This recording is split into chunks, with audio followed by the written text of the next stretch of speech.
అలానే మిసెస్రావు యూట్యూబ్లో ఫెమిలియర్ అయినటువంటి వాళ్ళు బాగా ప్రాచుర్యం పొంది సెలబ్రిటీలుగా లేదంటే వాళ్ళు గుర్తింపు పొందినటువంటి వ్యక్తులుగా ఇన్ఫ్లుయెన్సర్లుగా రకరకాలుగా వీళ్ళ గురించి చెప్పుకుంటూ ఉన్నారు. వరల్డ్ వైడ్ తెలుగు వాళ్ళు ఎక్కడున్నారో వాళ్ళందరినీ వీళ్ళు ఆకర్షించడానికి ఇప్పుడు సోషల్ మీడియా ప్లాట్ఫామ్ బాగా ఉపయోగపడుతుంది. అయితే కొంతమంది దాన్ని దుర్వినియోగపరుస్తున్నారు అనేది నా అన్వేష్ ప్రపంచ యాత్రికుడు ఒక అతను ఉన్నాడు. అతను ఒకనొక సమయంలో చెప్పారు. ఏం చెప్పారు? చైనాకి, పాకిస్తాన్కి లేదా ఇతర కంట్రీస్కి బెట్టింగ్ యాప్ల ద్వారా భారత అమౌంట్ని పంపించేస్తున్నారు. కొంతమంది టెర్రరిస్టులకు కూడా వీళ్ళు అనుసంధానం అయి ఉన్నారు అనేటువంటి ఆరోపణని ఆయన వీడియోలో చేయటం జరిగింది. ఆ క్రమంలో అతని మీద కేసులు కూడా పెట్టారు. అయితే ఇప్పుడు ఈ ప్రస్తావన ఎందుకు తీసుకొస్తున్నాను?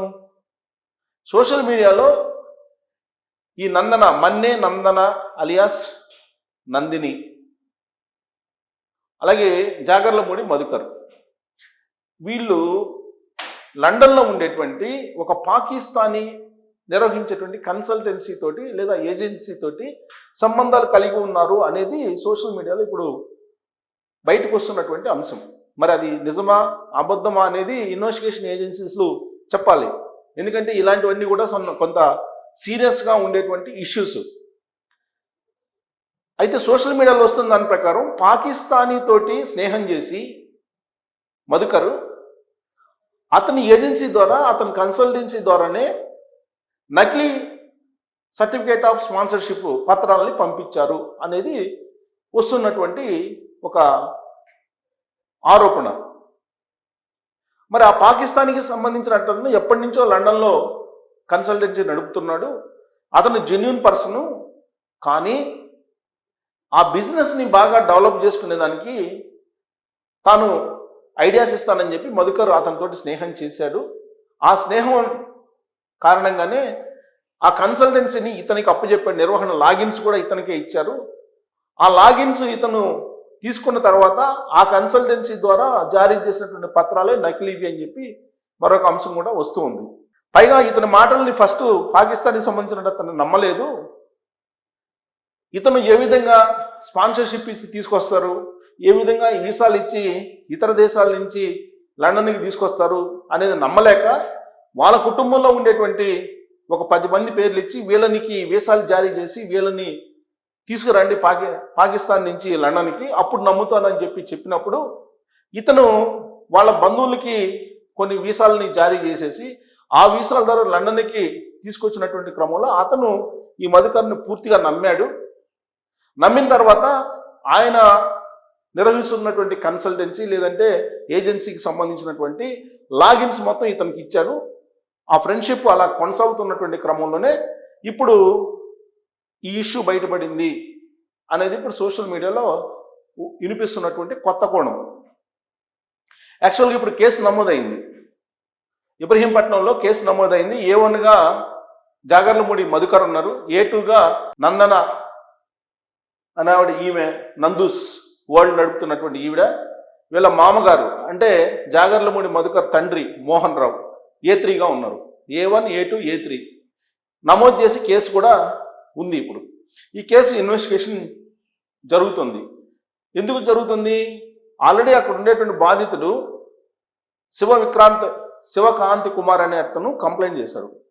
ఆ కంప్లైంట్ చేసిన దాన్ని బేస్ చేసుకుని పోలీసులు కేసు నమోదు చేశారు.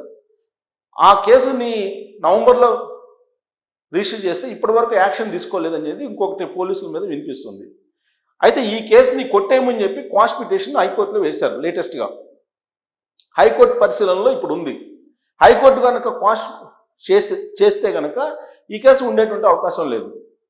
కాకపోతే ఈ కేసు విదేశీ ఫ్రాడ్కి సంబంధించినటువంటి కేసు కింద కన్వర్ట్ అవుతుంది. ఇప్పుడు వీళ్ళు డెస్టినీ అనేటువంటి కన్సల్టెన్సీ నిర్వహిస్తున్నారు. దానికి అమౌంట్ కట్టానని చెప్పి చెప్తున్నారు.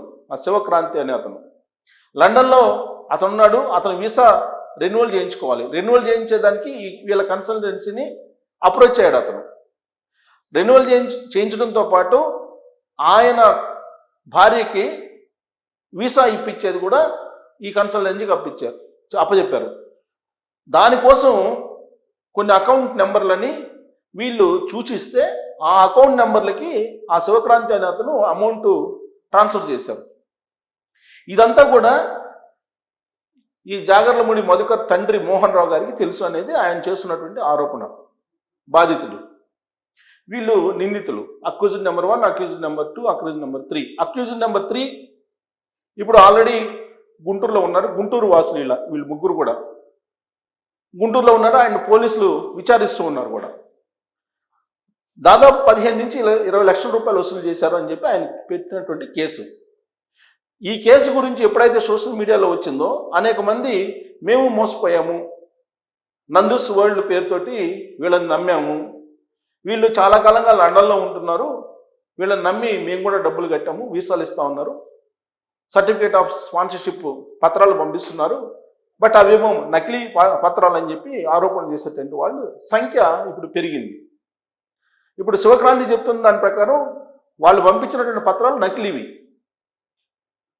ఒకవేళ అతను చేస్తున్నటువంటి ఆరోపణలు నిజమైతే కనుక లండన్లో కూడా వీళ్ళ మీద కేసు నమోదయ్యే అవకాశం లేకపోలేదు. ఒక ఇండియాలోనే కాదు, లండన్లో కూడా. ఎందుకంటే నకిలీ పత్రాలను జారీ చేయటం అనేది, పైగా ఇక్కడ ఇంకొక తిరకాసు కూడా ఉంది.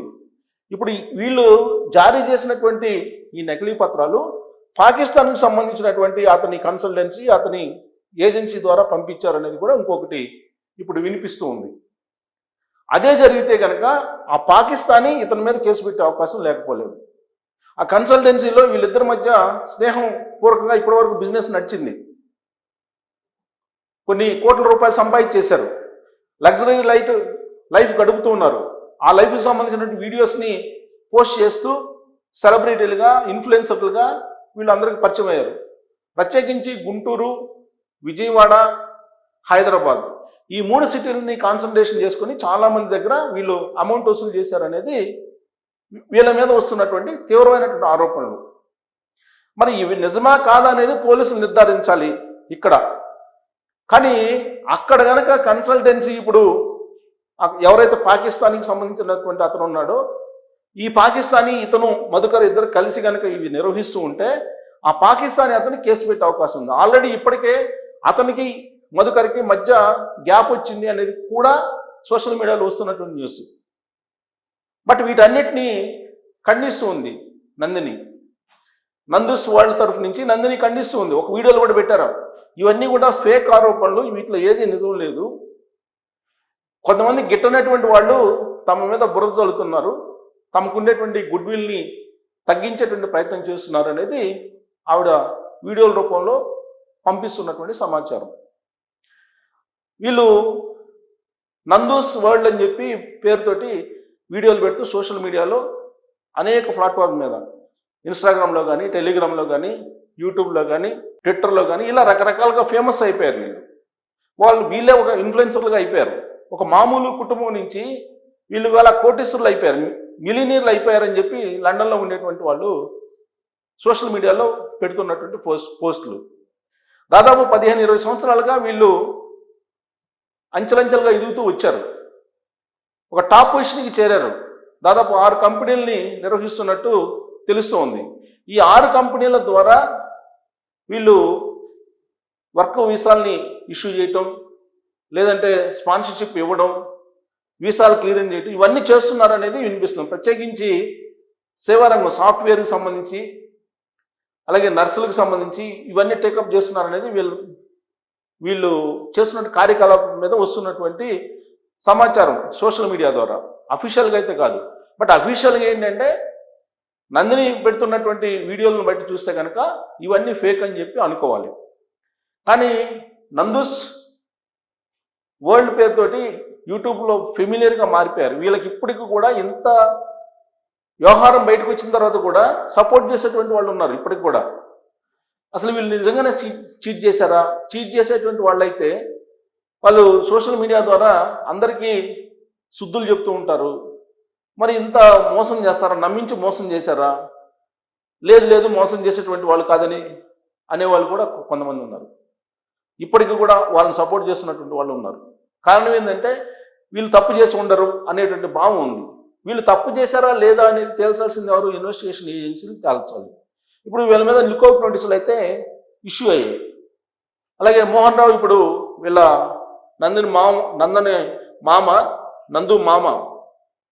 నందు మామ అలాగే జాగర్లమూడి మధుకర్ వాళ్ళ తండ్రి, ఆయనైతే పోలీసులు అదుపులో ఉన్నారు. ఆయన ఎక్కడికి పోవడానికి లేదు, ఎందుకంటే లుకౌట్ నోటీసులు ఇచ్చారు కాబట్టి. వాళ్ళేమో లండన్లో ఉన్నారు.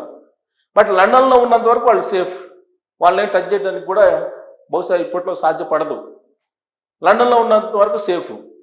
కాకపోతే ఇక్కడ ఈ ఈడీ ఎంటర్ అవుతుంది ఇప్పుడు, ఎందుకంటే దేశానికి మధ్య జరిగినటువంటి ట్రాన్సాక్షన్స్లో అవకతవకలు జరిగాయి. ఆ కారణం చేత ఈడీ ఎంటర్ అయ్యే అవకాశం ఉందనేది ఇప్పుడు లేటెస్ట్గా మళ్ళీ సోషల్ మీడియాలో ఈ నందు ఇష్యూలో వినిపిస్తున్నటువంటి ఇంకొక వర్షన్. ఈ నందూస్ వరల్డ్కి సంబంధించి మొత్తం పోలీసులు కూడా ఇన్వెస్టిగేషన్ చేస్తూ ఉన్నారు. వీళ్ళ సోషల్ మీడియా అకౌంట్స్ని, ఎవరెవరితో వీళ్ళు కాంటాక్ట్స్లో ఉన్నారు, ఎవరెవరి దగ్గర నుంచి ఎంత అమౌంట్ కలెక్ట్ చేశారు, ఏ దేశాల నుంచి వీళ్ళకి అమౌంట్స్ వస్తున్నాయి, పాకిస్తాన్ తోటి వీళ్ళకి ఏమైనా సంబంధాలు ఉన్నాయా, ఇలాంటివన్నీ కూడా ఇన్వెస్టిగేషన్ చేస్తున్నారు. ప్రాథమిక దశలో ఉంది ఇది మరి ఎటు కన్వర్ట్ అవుతుంది? పాకిస్తాన్కి సంబంధించినటువంటి వ్యవహారాన్ని ఇప్పుడు తీసుకొస్తున్నారు కాబట్టి పాకిస్తానీకి సంబంధించినటువంటి ఒక అతను లండన్లో ఉన్నారు, అతనితోటి వీళ్ళు సాగించినటువంటి వ్యాపార కార్యకలాపాలు ఉన్నాయి అని చెప్పి ఇప్పుడు వినిపిస్తుంది. మరి అతనికి ఇతనుకి ఉన్నటువంటి స్నేహం, ఆ స్నేహం పాకిస్తాన్ తోటి రిలేషన్ ఉంది కాబట్టి ఈ నాన్-వెజ్ ఏదైతే ఒకప్పుడు చెప్పాడో, ఇప్పుడు ఈ సోషల్ మీడియా ఇన్ఫ్లుయెన్సర్స్ ఏ విధంగా ఎవరెవరికి కోఆపరేట్ చేస్తున్నారు అనేది, ఇవన్నిటిని ఒక చోట చేసి చూస్తే కనుక ఈ కేసు మరొక కొత్త కోణంలోకి, కొత్త ఎరాలోకి వెళ్ళిపోతుందా అనేటువంటి అనుమానం అయితే కలుగుతుంది. మరి పాకిస్తాన్ తోటి వీళ్ళకున్నటువంటి మూలాలు నిజమేనా అనే దాని మీద మీరు కామెంట్ చేయొచ్చు. Thank you.